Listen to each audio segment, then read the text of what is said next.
Well, as much as I really valued the dozen years that I got to spend in public office, that at the state and local levels, I came to the realization that there was something much more fundamental at stake in our country. Now, I have a plaque on in my office that has a Will Rogers quote on it. It was handed down to me from former State Representative George Walk. It says, "Once a man has held public office, he is absolutely no good for honest work." But all kidding aside, I did learn, along my time in politics, just how important it is to commit to the hard work of citizenship. And in a republic, that requires preparation. It requires a common base of understanding. Yes, politics and policy are important, but education for citizenship is even more important, because that doesn't just apply to those who are in the political arena, it applies to all of us in a self-governing society. It's in the great stories and ideas of America that we discover the incredible privilege we have of being citizens in a free society. In the late 1990s, a Chicago businessman named Jack Miller sold his office products company to Staples for a nice fortune.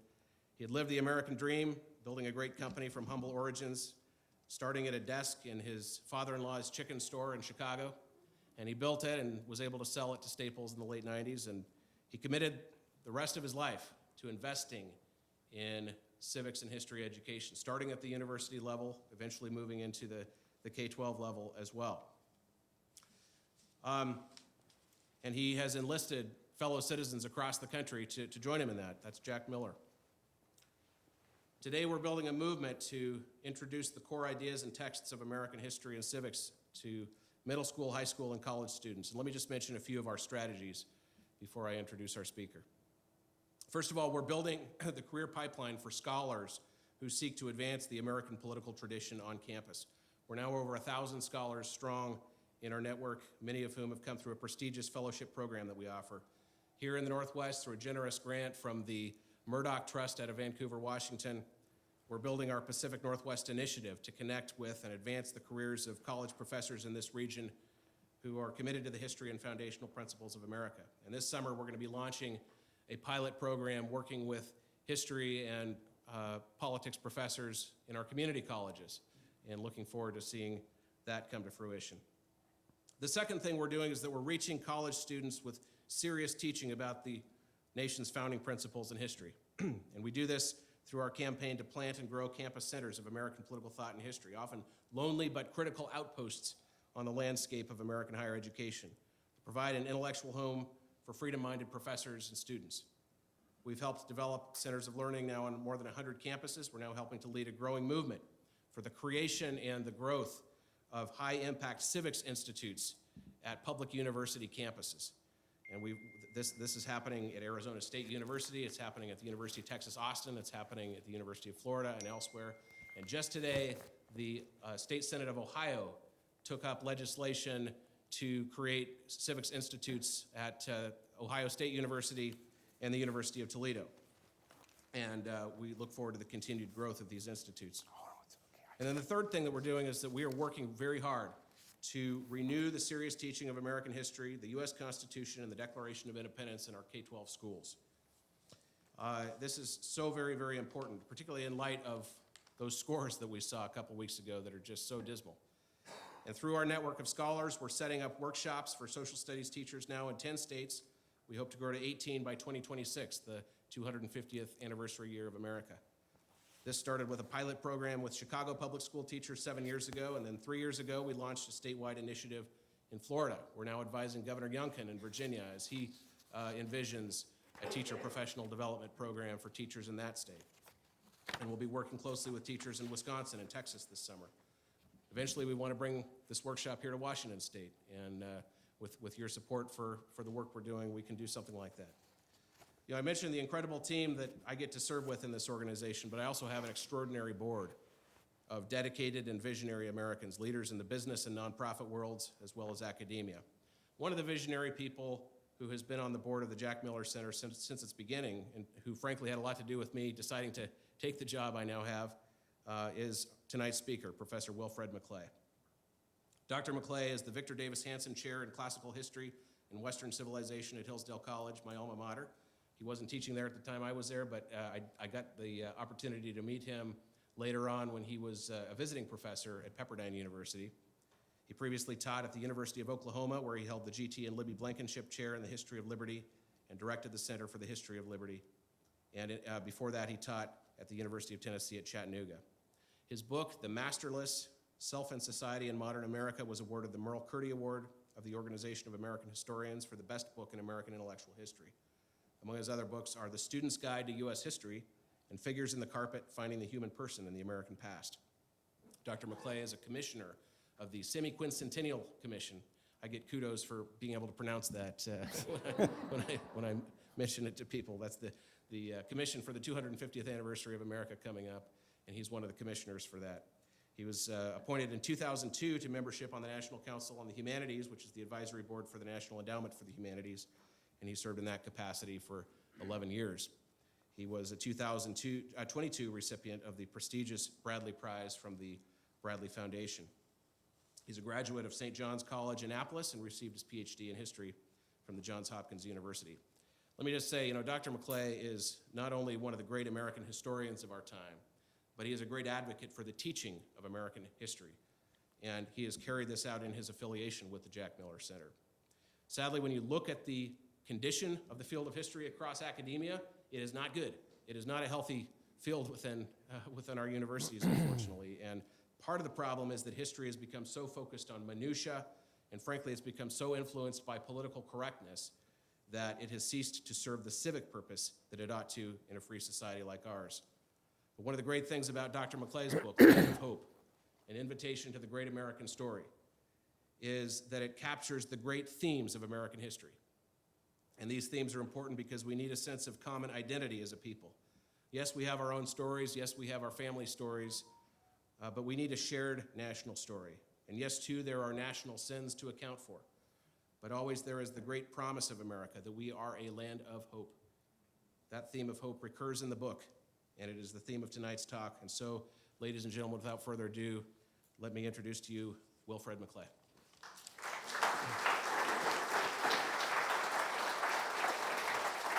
Thank you. Thank you.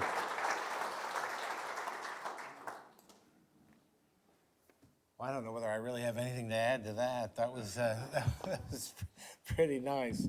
I do want to say about Hans that I want to thank all of you for letting us pry him away from you. I think the hardest thing about getting him to decide to come to the Miller Center was that he didn't want to leave. He didn't want to leave this area, and I think he's determined to stay connected to all of you, and now I see why. So, so anyway, it's great to meet. It's fun watching him work the room. I've never seen him do the politician thing, and you do it well, Hans. But anyway, I'm delighted that he's with us in this enterprise at Jack Miller Center, and I have been part of it from the beginning, and I have to say that I think a combination of things, but one of them is Hans, that the real mission of the organization has come into focus in a way that it has never quite done before. And I think the crisis that we face in the teaching or non-teaching or mal-teaching of American history is really upon us now. That the consequences of that, I think, are very visible. Excuse me. We've actually, the organization's objectives have shifted somewhat. We started out being mainly concerned with trying to reform the professoriate in the universities, which, we've had some progress there. You may look, I see some of you looking at me like, are you kidding me? But it's not entirely hopeless. But one of the things we have been brought along, almost dragged kicking and screaming in some cases, to the realization that what happens in K through 12 matters more in a more immediate way and has more immediate consequences for our country. And it's also an area in which you can make more of a difference. It's really hard to make progress in higher education, where you are dealing with with the tenured faculties and with the sort of networks of graduate education that sort of ensure that the same kind of people come along. We try to fight against that. We have fellowships and other ways to help out people who come along who are really sturdy advocates for the American tradition and American political thought. So, okay, so I also want to pay a little bit of a tribute to this area because, for my own part, because it actually, although I've never lived here, my parents did in the 40s during the war and shortly thereafter, and my father kind of got his big professional break in life working at Boeing here as an aeronautical engineer. He was kind of a country boy from Iowa, had taken 7 years to get through college. Fortunately, he met my mother, who kind of whipped him into shape. But, he didn't have necessarily that promising a career, partly because he couldn't figure out what of all the specializations he could go into, what he should do. And he came out here, worked for Boeing, became an aeronautical engineer. I mean, what else would you do at Boeing if you were an engineer? So, and that became his trade, and he ended up working in the space program, in the Apollo and Gemini and Mercury, all three of those programs. So I feel very good coming back here, feeling this was a place where my dad really started to take off in life, if I may put it that way. So I have warm feelings about this beautiful region. I guess a good place to begin is why did I write the book, to ask that question. And some of you may know that there's more to that question than might meet the eye. It's not just that this is a topic that interested me. In the academic world, and I, am part of that world, I confess, the way you advance in your field is by publishing specialized scholarship, which generally means things that are of interest to about 3 or 4 people somewhere on the planet, and written in language that defeats the potential interest of anybody else. I'm exaggerating only slightly. But I did, and I think I did a little better than that. But I was pretty much of a kind of thoroughbred academic historian. But things came along to change my thinking. I had children who actually got a very good education in history because we homeschooled them. But the fact that we homeschooled them is an indication we already knew something was wrong. And this was back in the 90s, and so it was really before the current influx of homeschoolers. But I could see it in my own students. I could see they were coming in every year less and less informed, less and less prepared to deal with American history on even the most fundamental level, and that was clearly evidence of prior failure. And by the way, professors tend not to take any responsibility for this. It's all the high school's fault, And I thought that was a pretty lazy, self-aggrandizing attitude to have. So I started to take more and more interest. In 2014, at this point I was at the University of Oklahoma, the College Board, which you all probably know is the organization that administers advanced placement testing, they have a monopoly on advanced placement testing, which is something that several of us want to bring that status to an end, not by legal means, but by creating competition. To me, that's the American way. And there's just no competitor to the College Board. Anyway, the College Board came out with a revision of the AP U.S. History test that was outrageous. It was, and I'm not a very political person, but I read about this and I felt we have to do something. So I actually wrote a letter that ended up being signed by over 200 other historians, political scientists, and people in the field, saying to the College Board, please don't do this, go back to the former guidelines, which they did, although they never admitted even reading our letter, which was an open letter. You can see it on the National Association of Scholars website even now. And I was awakened. I wasn't woke. I was awakened to the problem, and so I started taking more and more interest. At OU, just by happenstance, we got a grant from a donor who wanted us to do a program for high school teachers, and they came to me and said, "Well, would you be willing to do this? We have this money." And I said, okay. And that was one of the most rewarding experiences I've ever had, because I worked directly with high school teachers, something I'd never done. And a lot of these people were much better teachers than I was, and probably am. And I owe them as much, more than they owe me. But at any rate, my interest in all of this deepened. And then after the AP controversy had died down, people noticed that the major textbook publishers, and there's three of them, Macmillan, Pearson, and Harcourt, I think is the third, or McGraw-Hill, and they had adapted their treatment of the subject to the revisions that were rescinded in 2014, so that you had very little treatment, for example, of the Constitution, of the creation of the Constitution, of the debates over the ratification of the Constitution, a close examination of the Declaration of Independence, these sort of foundational, almost scriptural documents in American history were just being left out of the picture. And I mean, it gets worse.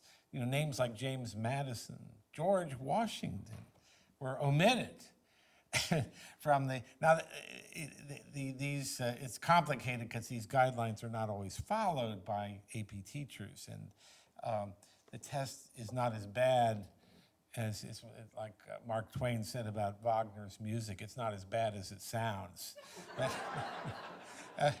but it's getting worse. I can tell you this year the document-based question for the actually, it's a European history exam, I happen to know this, was about the Haitian Revolution. This was the modern European history exam. So things are going the wrong way at the College Board. So some people came to me and said, you know, we really need a new textbook, because the textbook publishers have all gone to the 2014 standards. And I said, you know, you're right. I agree with you. I hope you find somebody to do it. Because I didn't want to do it. Again, going back to what I said before, you know, the way you advanced in academia is to publish, you know, detailed, specialized research. Publishing a textbook could be the kiss of death. And especially if you publish a textbook that's not politically correct, as anything I did would be, or else I couldn't look in the mirror, let alone in my wife's face. So I resisted and resisted and resisted. And finally, one day, Roger Kimball, my publisher, called me on a Sunday. I'd just come home from church. It was one of those times you just feel so completely redeemed and washed and you know, just energized, feel like I really want to go out and do some good in the world. The phone rings and Roger comes, okay, are you going to write this book or not? And I said I would. And I hung up and my wife said, what have you done? But she became my biggest fan and my most important reader as I worked on this. I had no research assistants. I did it all myself. After I completed it, I did have several people who were specialists in areas that I'm not. I had a couple of slavery specialists read especially the chapter 8 on the Old South to make sure I had everything right. One of the challenges of the book was to take the most sophisticated, most well-informed insights about the American past and render them in language that ordinary people, I mean intelligent ordinary people, but non-specialists, could understand. And a lot of that means judiciously leaving things out. I think that's the most important thing. It's sort of like, like the triage, what do you throw out of the lifeboat? So the process of writing this was a process of simplification without dumbing down, again and again and again. And I'll let you be the judge. I think I did all right. And interestingly, the book was published just a few months before the New York Times published its infamous 1619 project. There's a part I'm going to read to you from the book that almost seems to answer the 1619 project even before it existed. I had no idea it was coming. But Hans has stated very well, I think, the stakes here, that we have our rising generation, and maybe even the parents of the current rising generation, that never had a proper education in American history. And they've lost a sense of a past, of a real past, made up of real people who sacrificed. I was talking to some of you who are very knowledgeable about the Second World War, about there's so much that's being lost in the national memory about the incredible acts of sacrifice and of heroism associated with that war.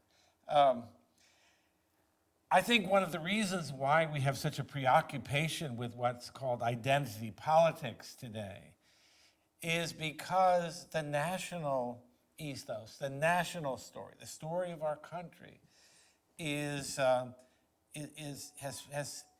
fading. It's fading in the consciousness of citizens. It's a failure of a national ethos has led to this concentration, because people need to belong to something. People need to feel they're part of something.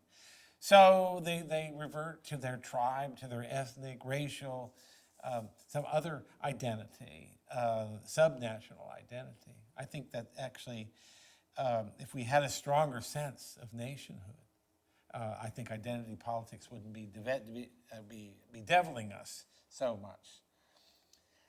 So when I started out, I didn't really quite know what I was going to do. I knew I wanted to do something different, and my publisher gave me a very free hand. That was a little bit scary. There were times I felt, don't you want to read some? Oh, just keep going. We have confidence in you. So, there were two things I did at the outset that stayed the course. One was the title, and I'm going to talk about the title a little more. Land of Hope. It just struck me that captured what's unique about America, what's so much of which is missing. And the title even explains, I think, some of the disappointment that people sometimes, because we set high ideals for ourselves, we don't always achieve them. Sometimes we fail miserably. But I'll talk more about that in a minute. So the title is one thing, and I wrote it out, Land of Hope. The subtitle took a long time. The title, Land of Hope, was right there from before I wrote another word. And the second thing was what became the epigraph of the book. And I'll read it to you. But if you read nothing else in the book, this epigraph is, usually people don't even look at it. It's some fancy quotation from Cicero or something like that. They go, oh yeah, right, okay. This is really worth reading, and so I'm going to read it to you. It's a little bit, 2 paragraphs. So it's from the author is a man named John Dos Passos, which I wonder if any of you heard of John Dos Passos? A few people. Oh, hey, that's pretty good. 7. That's a lot. John Dos Passos was 100 years ago. He was one of the most famous American novelists. And a very prominent American leftist as well, a leftist intellectual. Dos Passos changed over the course of his life, and by the time he wrote this passage, he'd fallen in love with America, and it's a beautiful statement of why study history. So let me read it to you. John Dos Passos. Every generation rewrites the past. In easy times, history is more or less of an ornamental art. But in times of danger, we are driven to the written record by a pressing need to find answers to the riddles of today. We need to know what kind of firm ground other men belonging to generations before us have found to stand on. In spite of changing conditions of life, they were not very different from ourselves. Their thoughts were the grandfathers of our thoughts. I love that. It's not the fathers, the grandfathers of our thoughts. They managed to meet situations as difficult as those we have to face, to meet them sometimes lightheartedly, and in some measure to make their hopes prevail. We need to know how they did it. That's the first paragraph. Second paragraph is even better. In times of change and danger, when there's a quicksand of fear under men's reasoning, a sense of continuity with generations gone before can stretch like a lifeline across the scary present and get us past that idiot delusion of the exceptional now that blocks good thinking. That is why in times like ours, when old institutions are caving in and being replaced by new institutions, not necessarily in accord with most men's preconceived hopes, political thought has to look backwards as well as forwards. Close quotation. So this is an essay by Dos Passos called The Use of the Past, from a book he published in the 40s called The Ground We Stand On. I say the 40s, this particular essay was published in 1941. And I think that's tremendously significant. You think about what he said. He said, knowledge of the past can stretch like a lifeline across the scary present and get us through. And get us past what he calls the idiot delusion of the exceptional now that blocks good thinking. In other words, we know we've never faced an enemy like Hitler. We've never faced a military force as formidable, as organized, as deadly, and remorseless as Hitler's armies and Air Force and naval forces. You hear a lot of this, and I don't want to pick on my students, but it's not only them. That, well, their notion is that we have this thing in our pockets, that renders everything obsolete. Now, all generalizations about the past, about human nature, about human needs, about virtue and vice, and so on, all that's rendered nugatory by these technologies that make the past of no interest. I know kids who won't watch anything in black and white. They just refuse to, because how could that have anything to do with my world? So I guess I am kind of picking on young people a little bit here, but it's not their fault, really. They haven't been taught to think of themselves as creatures in time who are the product, in many ways, of things that came before them that made them who they are. And shouldn't you want to be curious about that, about what made you who you are, the things that made you who you are? Now, back to 1941. This was early. This was before Pearl Harbor, so it was early in 1941. But again, some of you know perfectly well, and can maybe do it better than I can, what I'm about to say. But in 1941, the early part of 1941, Hitler controlled all of continental Europe. Only the British Isles held out. And for how long, who knew? The United States was staying out of the war as much as possible. I mean, Roosevelt was kind of doing what he could, but the American people were very much opposed, or certainly were divided, and I think more opposed than not, to getting involved because of the sour taste of the First World War in their mouths. And so it was a very perilous time for freedom in the world, maybe as perilous as we've ever seen, ever experienced. And yet, Dos Passos says, a knowledge of the past can stretch like a lifeline across the scary present. We have a scary present right now. And we have a scary present in which our institutions are being replaced by new institutions not necessarily in accord with most men's preconceived hopes. I think, name your institution, Twitter. But there's a lot of things going on that we don't like, a lot of change we don't like, and a lot of scariness. And yet, if somebody in 1941 could write these words, they sure apply now. So this was the other thing I put on my computer monitor. I had Land of Hope, and I had, in very small type, hanging on the other side of the monitor, I had this, what became the epigraph of the book. A few other reflections. Something I don't talk about this as much as I used to, but I had this idea that as I was working on the book, that there are kind of two default positions that you run into as a teacher. I don't know whether anybody in here is a teacher of history, but I think you'll recognize the essence of what I'm saying if you've been at it for a while. When I started teaching, back in the 80s, it was default one. And what I mean by default one is that when you have a student, I generally give essay tests. I know, I'm one of those people. And if somebody doesn't have the slightest idea how to answer, they'll kind of monkey around a little bit with this and that, what few little scraps of knowledge they have. And then conclude with this sort of, well, but all of this happened because America's the greatest nation in the world, the greatest nation in history, and blah, blah, blah, blah, blah.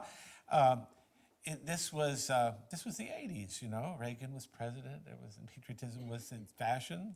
But this was it wasn't what they thought. Who knows what they thought? It was what they thought I wanted to hear. So that's default one. America is the greatest, Default two began coming in, I don't know exactly when, in the 90s, I guess, in the mid to late 90s. It's America's uniqueness is we're uniquely guilty. We are a uniquely perfidious nation. Our exceptionality is only in the extent of our guilt. We're kind of still lingering in default two. So I give the same question. Why was Andrew Jackson so intent on destroying the National Bank? And, he was a great soldier and all this, and America's the greatest nation on earth. And hoping that will at least get a D out of me. And then default number two is, it's because capitalism is so terrible and so awful, demoralizing. America's the worst nation on earth. And there's the assumption that that's what I want to hear. That's, I think, the default position now, that the teacher wants to hear a negative answer. So I'll give it to him. I'll give him the negative answer he wants. And of course, this is not just the teachers, it's a reflection of the ambient culture. It's a reflection of Hollywood, it's a reflection of popular songs and all kinds of popular influences. And ignorant in either case, both of the defaults are ignorant. It's ignorant to be jingoistic and think that's a sufficient answer to a question that actually involves factual knowledge. It's equally ignorant to deprecate the nation just because that's the easy answer that is not going to get you in trouble with the teacher. Neither of these defaults are good. They're both a substitute for actual historical knowledge. So we need a different approach to history. We need a different discipline of how to think about history. And so I have sort of 6 points here, which I've I don't know. I think there probably can be many more. Maybe you can come up with some in the Q&A. But first of all, first of my 6 points for the different kind of history, we need a recovery of the American story. By that I mean a larger sense of what we're about, of what we saw ourselves, have seen ourselves as created to do, to accomplish on this planet. That's something that animates us. Every nation is in some way animated by a larger conception of itself. But we especially, for reasons I'll go into later, need that narrative of our. Oh, it's partly because we're not a nation of blood and soil. We are not. That's not our story. Our story is not how the Anglo-Saxon people, just pushed everybody else to the curb. That's not our story. I wouldn't be here, a McClay. So recover the story. Second, recover the combination of grandeur in the story and the coarseness and failures as well. This mixture of things that is American history. It doesn't do any good to blink the negatives. Everybody knows they're there. Kids know they're there. What they need is not just to be reaffirmed in knowing that they're there, but to have a larger perspective that, yes, it's a country that has failed in many ways. It's succeeded wildly in other ways that other nations of the world can only envy from a distance. So get that combination of things. And actually, there's another element. I often say this, that if you were to describe America without including something like the concept of hope, something like the notion of aspiration, that this is a country that people came to because they were not content, by and large, with the status into which they were born, wherever they happened to come from. And of course, that does not imply that people who came in chains, and that's an important exception to point out. But by and large, this aspirational quality has been a part of the national character. So if you describe America without including that notion of aspiration, you'd be missing something central. Third, and I sort of touched on this already, is to understand that history is not a morality play. I think this notion of the arc of history bending towards, whatever I happen to want, it defeats the purpose of studying history, which actually is that very often the good guys lose, the bad guys win. And the bad guys had something in their agenda that maybe the good guys ought to have listened to. It's all immensely complicated. That's the human story. It's not a comic book. It's not reducible to a comic book. And it's not reducible to a bad sermon, a good sermon maybe, but not a bad sermon, not a simplistic sermon. Fourth point, the importance of shared memories to our cohesion, as a people, our staying together, our thinking of ourselves together.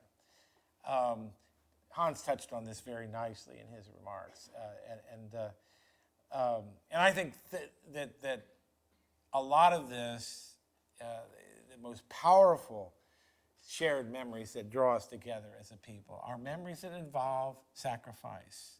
Arlington National Cemetery is a place, Antietam Battlefield, in Maryland, Gettysburg, though I think Antietam is actually better. I recommend it more if you get out that way. You really have a sense of the enormous human sacrifice that has gone into the advance of our nation. And that, as Lincoln says in the Gettysburg Address, which I make my students memorize, by the way, college students, they have to memorize it, or I'll pass them, that, the way we honor those who fell in battle is to go on with the task that they so nobly began. So that notion of shared memories, I think, is very important. But it's also, and people, I think even, well, I don't want to get into left-right thing, but I think people on the left often fail to understand that shared goals are not achievable if we don't have a shared culture. How are you ever going to get everyone to agree on a program of national health insurance or something like it if you don't have a notion of us being part of a common culture and a shared story? It seems sort of obvious to me that you need that as a prerequisite to larger goals that are often, for the left particularly, central to their thinking. And that requires the kind of education that we haven't been giving. 5, and this is something I feel more and more strongly about. We need to, I have an allergy to the term critical thinking. Because almost always when you see, we here at,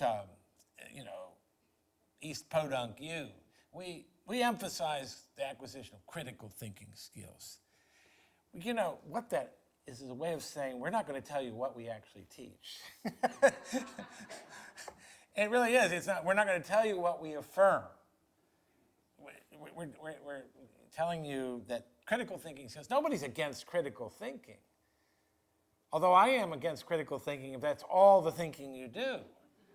I think we need to, I don't like this term, but I think we also need to emphasize appreciative thinking.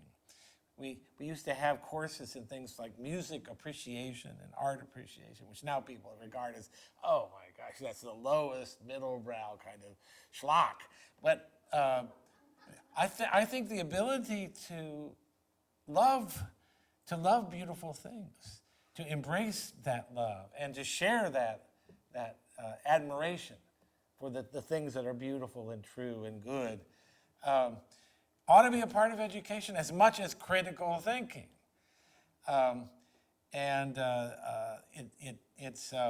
We should appreciate our flawed heroes of the past, like Thomas Jefferson, like George Washington, like even John Adams.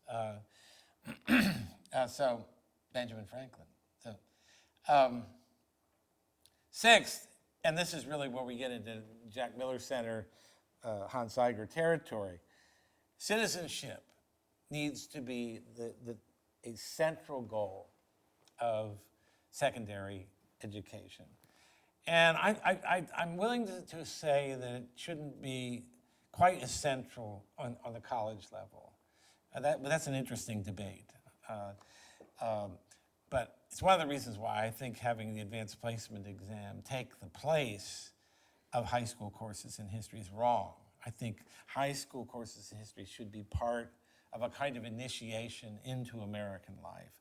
You shouldn't be able to come out without a knowledge of civics, without a knowledge of how American government operates, how it came to be the way it is, what dangers of centralization and other concentrations of power it sought to defend against.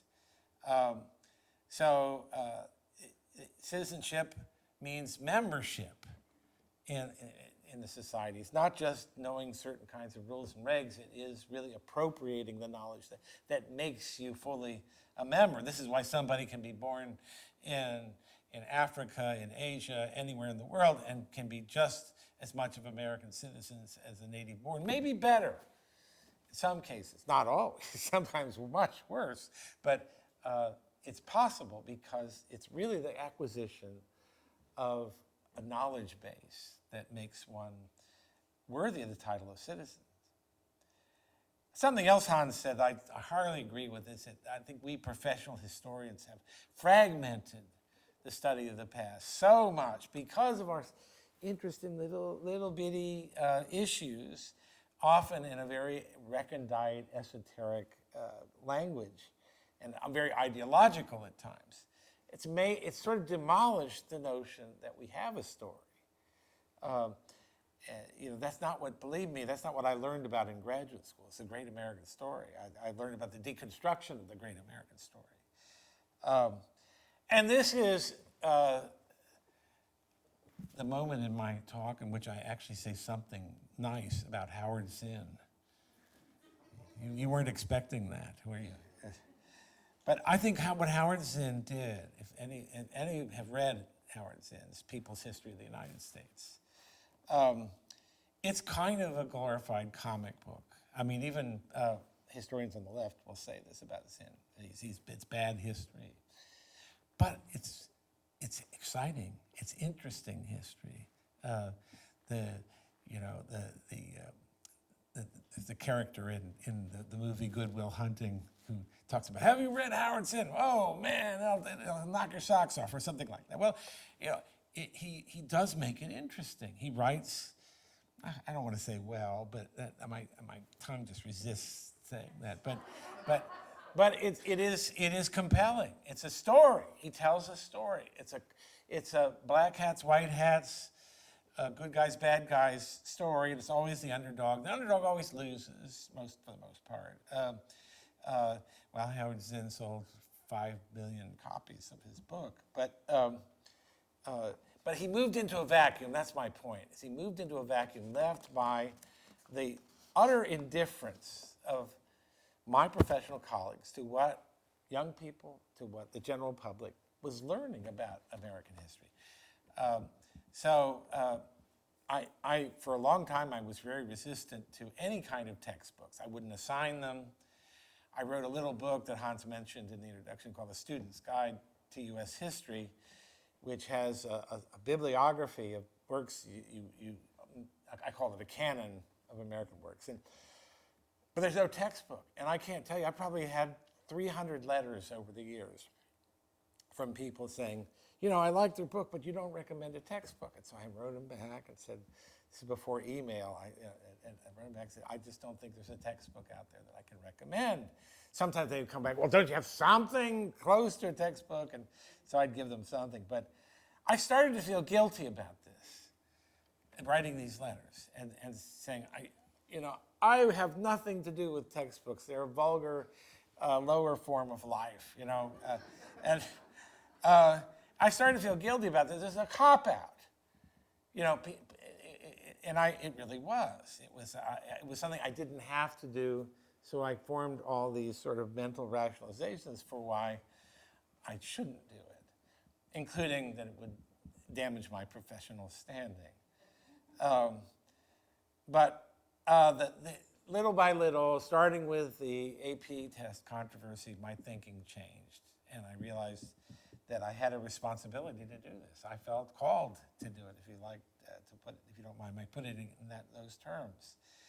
So I did, and it took me a month to write, of daily work, 8 hours a day, to write the first little bitty chapter, because I didn't know how to write a book for that kind of audience, with that kind of diction, that kind of tone. And then once I got it, I really got it.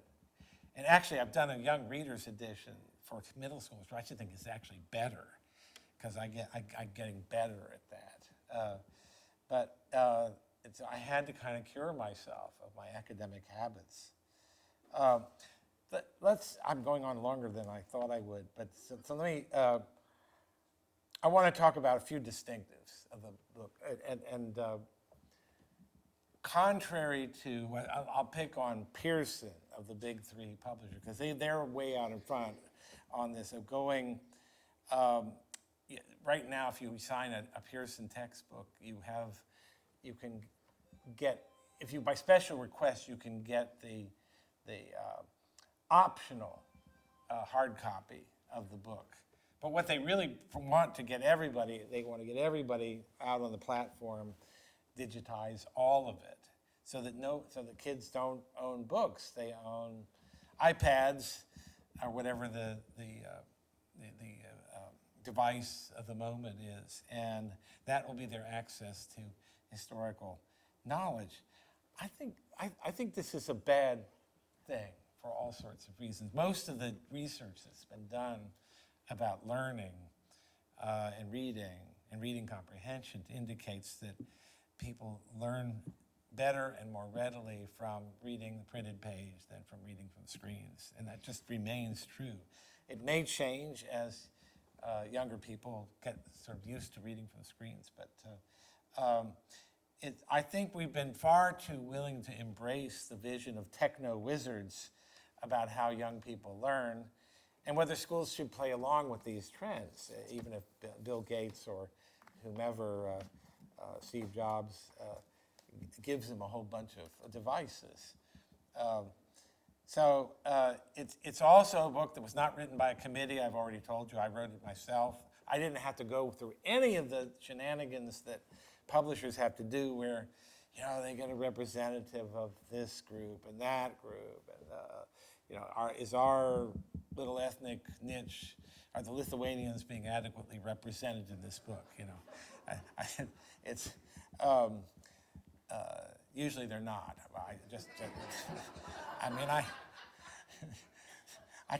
That one's easy, unfortunately. I have great respect for the people of the Baltic states, but they don't get much respect. So I didn't have to deal with any of that. I just wrote it. And I tried always to think in terms of what is the best, the most accurate, inclusive perspective without getting too much into the weeds that will help a young person. I wrote this I had a particular image of who I was writing this for. It was not a particular person, but I thought of a rising junior boy. Girls are smarter than boys in school, This is just a simple fact. Sorry, guys. The guys who are exceptions are really exceptions, but by and large. So I thought of a guy, kind of a poor student, maybe a little sort of ADHD-ish kind of in his demeanor, would rather be playing football without a helmet. But he has to take the AP exam. And an AP exam that would not be what the College Board's been trying to turn it into. And this would be a book that he would go to give him the whole picture, to see where everything went in place with everything else. And not to give every detail, but to give the story, the great American story. So that's what I was able to do, thanks to going to a lesser publisher who wouldn't in a million years have thought of subjecting me to that. But if I had gone, I did have some interest at one point, once I'd written a few chapters and they got circulated, that someone from Norton, was a very good, and they do a lot of educational publishing, contacted me, and it just became clear to me that I was going to have to do that rigmarole, and so I just kind of politely said, well, no, I'm committed to Encounter Books. Oh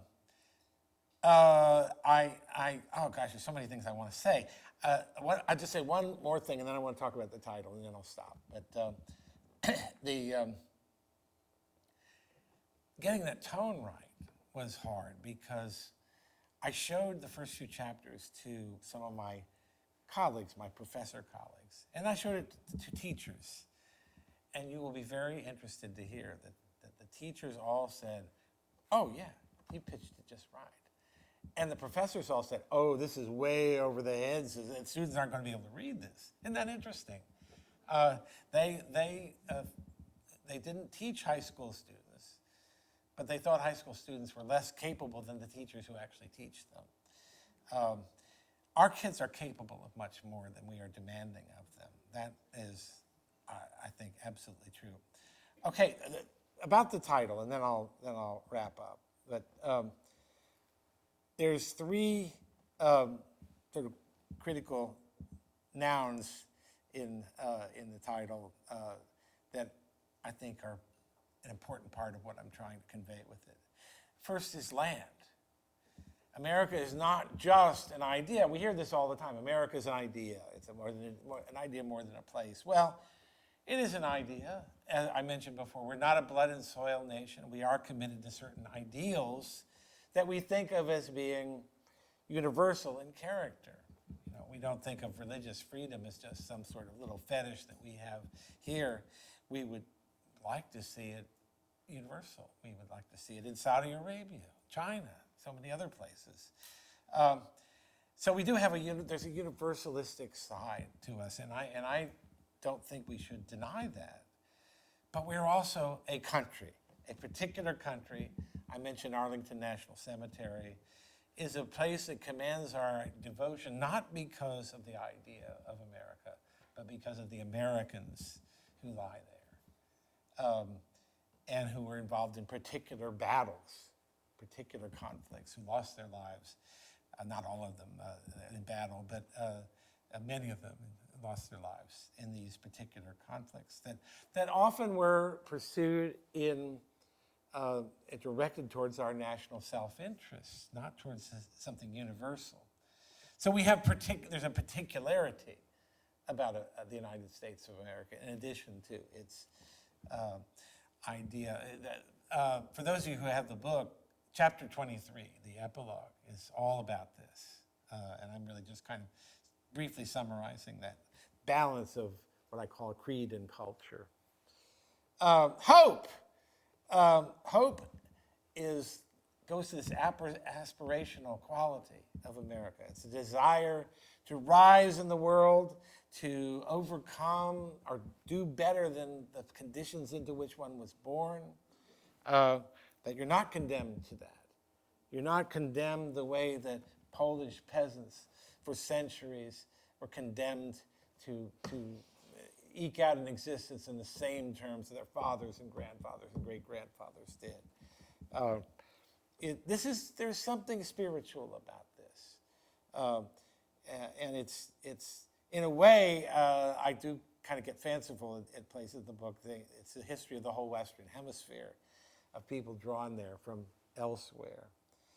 And even the condition of African Americans you see in, I quote from W.B. Du Bois's writings about the spirituals that are suffused with hope. And then story. And I do have to read you one more thing from the book, and it's early on. There's an introduction called "One Long Story," which comes from this, and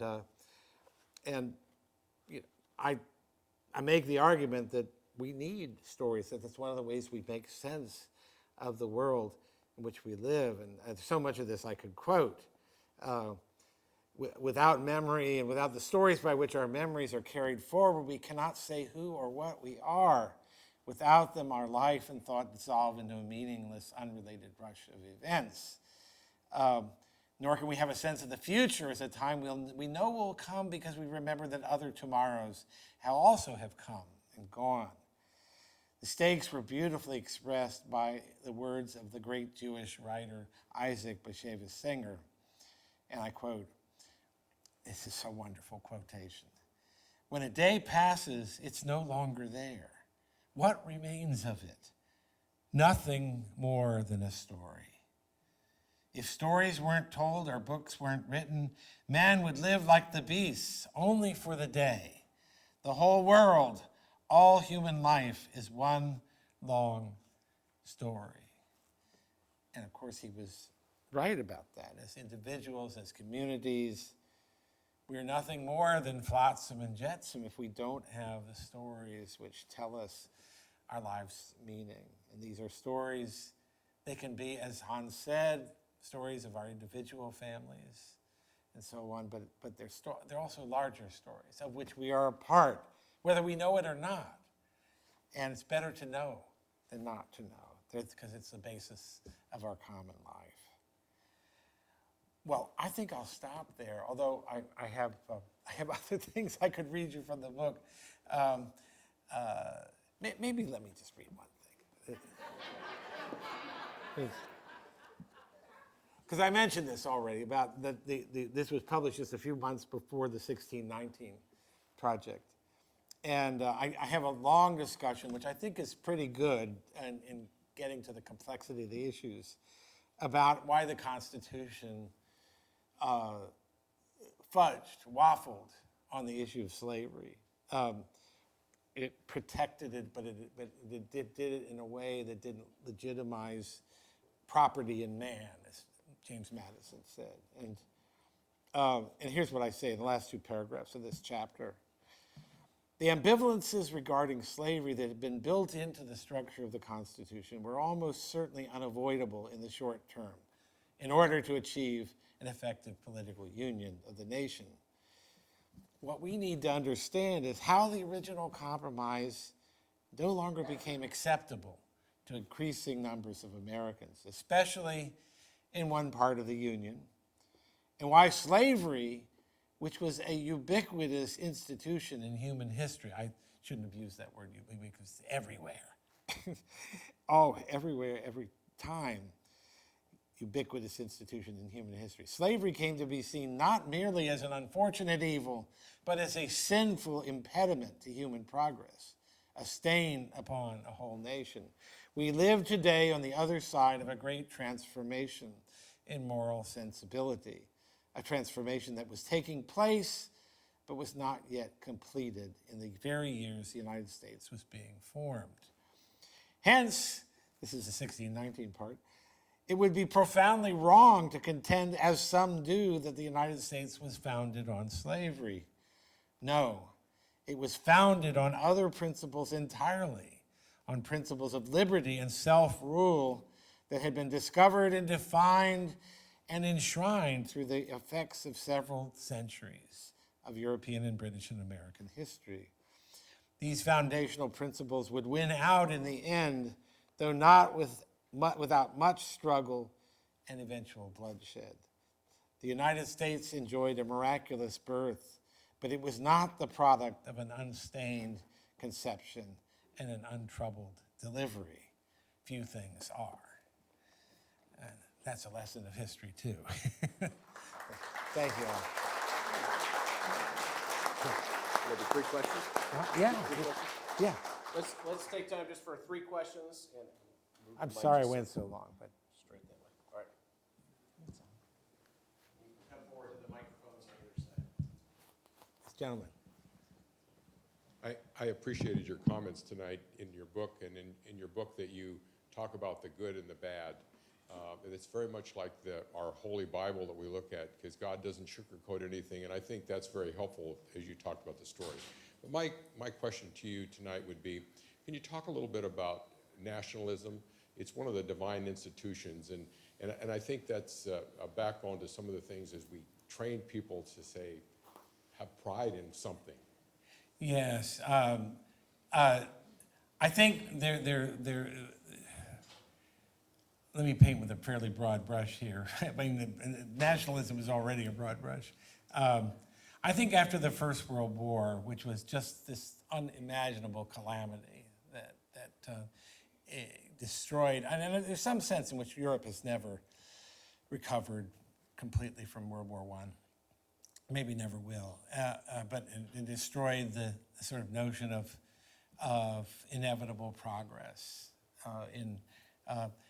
that people trying to discern the causes of that war, which is actually very difficult. It really is so many ways kind of a senseless thing. But many historians settled on nationalism as the culprit, that it's the pursuit of national interests, national ideas, national self-consciousness, national cultures.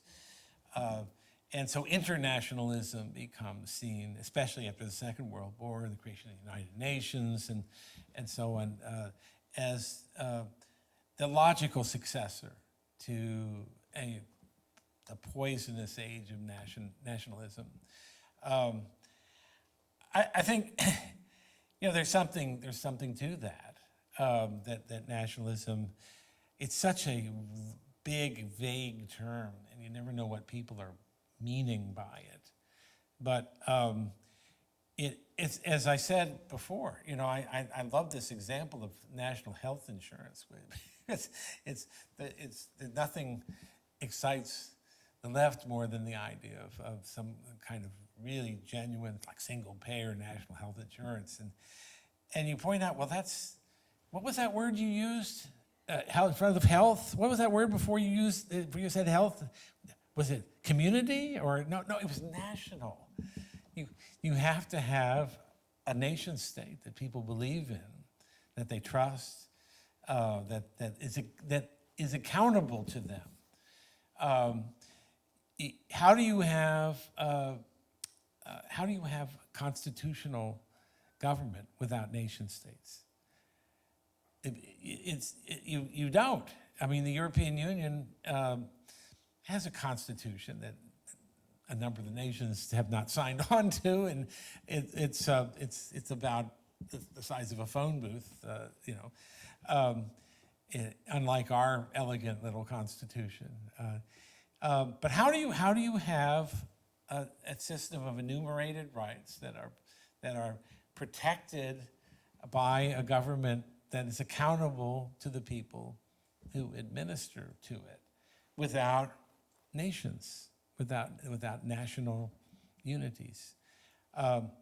So I think it's kind of, I think there's a lot to be critical of about nationalism, and especially if it takes precedence over local affinities. I think people should be proud. I think you should actually be proud Tacomans here, and there's something very healthy about that kind of patriotism, a patriotism for your small platoon, and it can open into larger affinities too. It's a mistake when nationalism becomes attached to religion, so that America is not just a nation with a very high degree of religious liberty, but is somehow identified as the new Zion or something like that. And by the way, the Bible is a great example of a book that, if you were setting out to write a fairy tale version of the patriarchs, would you have Noah shame himself? Would you have Jacob? There's so many things about the patriarchs that are not just, and David and others, are not just unfortunate lapses, but despicable. These are that all of that can be part of a story that ultimately is uplifting. So anyway, that I could go on about that. I sense I need to stop, but yes, sir. Okay, thank you, Dr. McClay. I'll just say I have your book, and I've read it from cover to cover. And for those of you who haven't read it, you're in for a real treat. It's a wonderful book. Thank you for writing it. And when I was reading it, I found myself really looking forward to my reading time, because I could get back to reading it. Oh gosh. Because there's so many things you say about it, but to me, you captured the whole psychology of America and how it shifted and changed through different periods in history, and how that impacted, people's response to events, and also colored future events. But one thing did raise my eyebrows, and as a conservative, we're kind of maybe a little bit over on the side of looking at socialism as being really bad. And so what your treatment of Eugene Debs and progressivism in several places kind of caused me to raise my eyebrows. It almost sounded. I don't think I say that much about Debs. A little bit. It was on a few pages, but and then progressivism, it kind of sounded like you were. But I think what you were trying to do was show how that was an outgrowth of people's needs for a more just economy. It was. So my question, but I do have a question. I'm being long-winded, but my question is now, so that we see, especially millennials and children, kids are looking at socialism through the eye of idealism, which we had those who grew up in the 60s, and how it's fair and just and so on. But what we know now is that socialism and progressivism is a bait and switch. Basically, it promises fairness and justice, but in return promises tyranny. So my question is there a way, and Hans, to get that kind of get that kind of into the programs you're creating, so kids aren't tricked. They're not tricked. They see that yes, there's good aspects. We need fair and justice, but socialism is not the answer. Progressivism is taking you in the wrong direction. I think that's a great question, and I think the answer is, and you got it right about why I try to be fair to the progressives.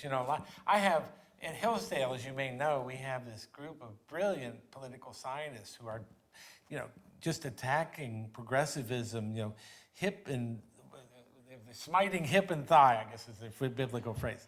And I occasionally say to them, people were responding to real world, the immense disruptions of American industrialization, urbanization, immigration, all these things going on. Admittedly, the response was wrong, and their contempt for the Constitution was really wrong, and that is very clear in my book. But I think the answer to your bigger question is you don't just teach about the ideas of socialism, you teach about the historical record of socialism. I've often felt that it would be great if you could teach a course in American history in which the first readings would be Alexander Solzhenitsyn's Gulag Archipelago or something like that. Because I think what young people get is a comparison, the unfair comparison between an ideal socialism and a real America. That's not even apples and oranges. That's like Mercedes and tricycles. It's just you compare the real socialism to the real American capitalism, to the way in which American capitalism has risen, has increased the prosperity and living standards of millions of people, opportunity, and all of the things that have been blessings. I always say to students when they start in on these jobs, I say, compared to what? When you're going to be very, very critical of America, as we should be willing to be, we're never going to improve if we won't criticize ourselves. But compared to what? Compared to what? Show me the example of a nation that is that has done better and has a sustainable, we hope, economic basis for mass prosperity. So that's what I would do. This is why history is so much more valuable than political science, frankly, because we actually look at what happened. Not just the beautiful ideas of Edward Bellamy or these kooky characters in the progressive era, but what actually happens when you try to implement these things. Thank you. That it? Thank you all. Okay. They're nice people. I don't see how you left them. Let me just conclude and thank you. Thank you very Bill much. McClay, for what you're doing for America. Thank you for taking time to be with us here in the Pacific Northwest.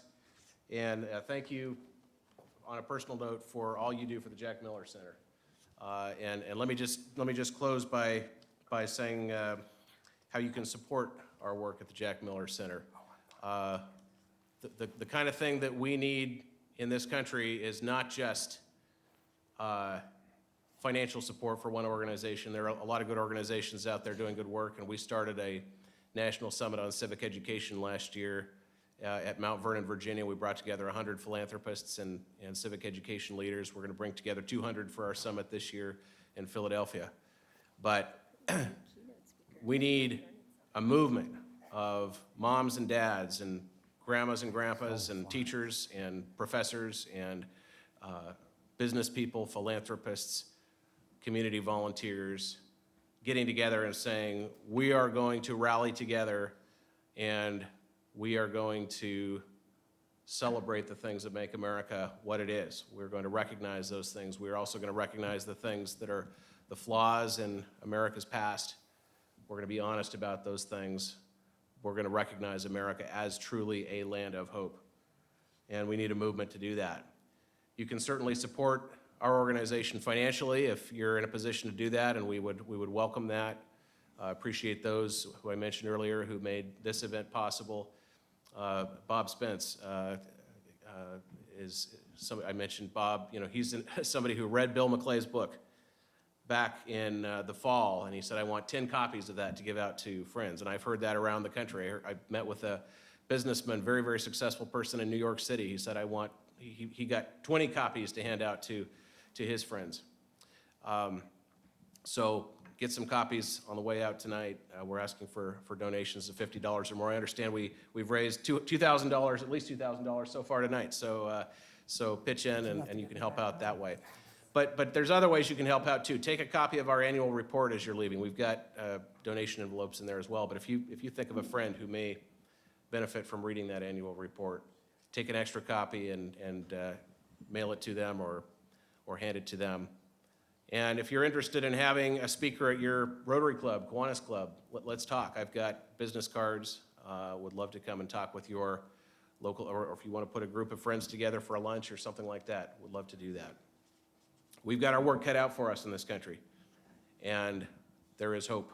This is a land of hope, and you are all evidence of that. Thank you for your friendship. Thank you for being here tonight. God bless you.